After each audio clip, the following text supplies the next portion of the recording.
ಇವತ್ತು ನಾನು ನಿಮ್ಗೆ ಸತ್ಯ ಹೇಳಕ್ ಹೊರಟಿದ್ದೀನಿ. ನೀವು ತಿಂತಿರೋಂತ ಹಣ್ಣು ನಿಮ್ಗೆ ಶಕ್ತಿ ಕೊಡ್ತಿದ್ಯಾ ಅಥವಾ ವಿಷವಾಗಿ ಕನ್ವರ್ಟ್ ಆಗ್ತಿದ್ಯಾ? ಹೌದು, FSSAI ಡಾಟಾ ಪ್ರಕಾರ ಭಾರತದಲ್ಲಿ ಇವತ್ತು ಕೂಡ ಹಣ್ಣುಗಳು ಮತ್ತೆ ತರಕಾರಿಯಲ್ಲಿ 200ಕ್ಕೂ ಹೆಚ್ಚು ಪೆಸ್ಟಿಸೈಡ್ಸ್ ಮತ್ತೆ ಕೆಮಿಕಲ್ಸ್ ನ ಯೂಸ್ ಮಾಡ್ತಿದ್ದಾರೆ. ಇವತ್ತು ನಾನು ನಿಮ್ಗೆ ಆರ್ಟಿಫಿಷಿಯಲಿ ಹಣ್ಣಾಗಿರುವಂತ ಬಾಳೆಹಣ್ಣು ಯಾವ ತರ ಇರುತ್ತೆ ಮತ್ತೆ ನ್ಯಾಚುರಲ್ ಆಗಿ ಹಣ್ಣಾಗಿರುವಂತ ಬಾಳೆಹಣ್ಣು ಯಾವ ತರ ಇರುತ್ತೆ, ಅದರಿಂದ ಆಗುವಂತ ದುಷ್ಪರಿಣಾಮಗಳೇನು ಮತ್ತೆ ನೀವು ಮನೇಲಿ ಏನ್ ಮಾಡ್ಬೇಕು ಅನ್ನೋದನ್ನ ತಿಳಿಸ್ಕೊಡ್ತೀನಿ. ಆರ್ಟಿಫಿಷಿಯಲ್ ಬಾಳೆಹಣ್ಣು ಹೇಗಿರುತ್ತೆ ಅಂತಂದ್ರೆ ನಿಮ್ಮ ತೊಟ್ಟತ್ರ ಫುಲ್ಲು ಗ್ರೀನ್ ಆಗಿರುತ್ತೆ ಮತ್ತೆ ನೀವು ನೋಡಿದ ತಕ್ಷಣ ಫುಲ್ಲು ಯೆಲ್ಲೋ ಕಲರ್ ಇರುತ್ತೆ. ಇದು ಆಕ್ಚುಲಿ ಆರ್ಟಿಫಿಷಿಯಲಿ ಆಗಿರುವಂತ ಬಾಳೆಹಣ್ಣು. ಕೃತಕವಾಗಿ ಬಾಳೆಹಣ್ಣನ್ನ ಮಾಡೋದಕ್ಕೆ ಈಗಲೂ ಕೂಡ ಬ್ಯಾನ್ ಆಗಿರುವಂತಹ ಕ್ಯಾಲ್ಸಿಯಂ ಆಕ್ಸೈಡ್ ಆಗಿರ್ಬೋದು, ಇಥಿಲಿನ್ ಯೂಸ್ ಮಾಡ್ತಿದ್ದಾರೆ. ಇದು ಆಕ್ಚುಲಿ ಆರ್ಸೆನಿಕ್ ಮತ್ತೆ ಫಾಸ್ಫರಿಕ್ ಆಸಿಡ್ ನ ಉತ್ಪತ್ತಿ ಮಾಡುತ್ತೆ. ಇಂತ ಬಾಳೆಹಣ್ಣು ತಿನ್ನೋದ್ರಿಂದ ನಿಮ್ಮ ಲಿವರ್ ಮತ್ತೆ ನಿಮ್ಮ ನರಮಂಡಲ ಡ್ಯಾಮೇಜ್ ಆಗ್ತಾ ಬರುತ್ತೆ.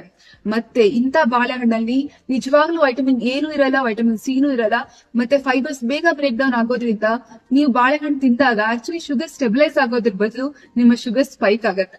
ನ್ಯಾಚುರಲ್ ಆಗಿ ಹಣ್ಣು ಮಾಡಿರುವಂತ ಬಾಳೆಹಣ್ಣು ಯಾವ ತರ ಇರುತ್ತೆ, ಆಕ್ಚುಲಿ ತೊಟ್ಟಿಂದ ಅದು ಹಣ್ಣಾಗ್ತಾ ಬರ್ತಿರತ್ತೆ. ಮೇಲ್ಗಡೆ ನಿಮ್ಗೆ ಪ್ಯಾಚಸ್ ಕಾಣಿಸುತ್ತೆ ಮತ್ತೆ ನೀವ್ ಹತ್ರ ಹೋಗಿದ ತಕ್ಷಣ ಅದರ ಸಿಹಿಯಾದ ಪರಿಮಳ ನಿಮ್ಗೆ ಬರ್ತಿರುತ್ತೆ.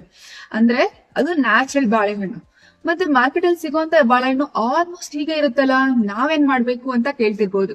ಸೊ ನೀವೇನ್ ಮಾಡ್ಬೇಕು ಅಂತಂದ್ರೆ ಆದಷ್ಟು ಹಸಿರಾಗಿರುವಂತ ಬಾಳೆಕಾಯಿನ ತಗೊಂಡ್ಬಿಟ್ಟು ಮನೇಲಿ ನೀವು ಪೇಪರ್ ನ ಕವರ್ ಮಾಡ್ಬಿಟ್ಟು ಅದನ್ನ ಹಣ್ಣು ಮಾಡ್ಕೊಳ್ಳಿ, ಅಥವಾ ಬಿಸಿಲಲ್ಲಿ ಇಟ್ಬಿಟ್ಟು ಅದನ್ನ ನೀವು ಹಣ್ಣು ಮಾಡ್ಕೊಳ್ಳಿ, ಅಥವಾ ನಿಮ್ಗೆ ಏನಾದ್ರು ಟ್ರಸ್ಟೆಡ್ ರೈತರು ಸಿಗ್ತಿದ್ದಾರೆ ಅಂತಂದ್ರೆ ಅವರಿಂದ ಬಾಳೆಹಣ್ಣ ಪರ್ಚೇಸ್ ಮಾಡಿ.